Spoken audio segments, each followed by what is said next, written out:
Narito ang isang maikling kwento na may aral hawig sa Bible story, ang kwento ni Abel at Angelo. Si Abel at Angelo ay magkapatid na nagmamay-ari ng magkahiwalay na bukid. Si Abel ay may mabuting puso at laging tumutulong sa iba, samantalang si Angelo ay may mapangwas na ugali. Isang araw, dumating ang isang malakas na bagyo at winasak ang bukid ni Abel. Nang makita ito ni Angelo, sinabi niya, "Nagsimula ka ng maglasa ng iyong mga kasalanan." Ngunit si Abel ay hindi sumagot at sa halip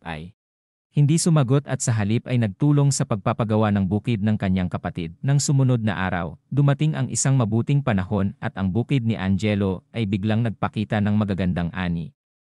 Ngunit ang bukid ni Abel ay nanatiling walang ani. Nang makita ito ni Angelo, sinabi niya, "Bakit ang aking bukid ay may ani samantalang ang sa iyo ay wala?" Sumagot si Abel, "Ang Diyos ay may mga plano na hindi natin alam. Ang importante ay tumutulong tayo sa isa't isa." Nang marinig ito ni Angelo, nagsisi siya at sinabi, "Mali ako, kapatid.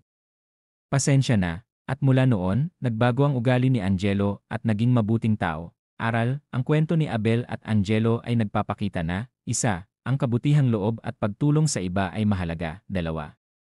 Ang pagpapatawad at pagmamahal sa kapwa ay nakapagpapabago ng buhay. 3. Ang Diyos ay may mga plano na hindi natin alam, kaya't mahalaga ang pagtiwala at pasensya. Sana ay magbigay inspirasyon sa iyo ang kwento ni Abel at Angelo. Sabi sa Mateo Kapitulo 7, versikulo 1-2, "Huwag niyong husgahan ang iba, para hindi rin kayo husgahan ng Diyos. Sapagkat kung paano ninyo hinusgahan ang inyong kapwa, ay ganoon din kayo huhusgahan ng Diyos."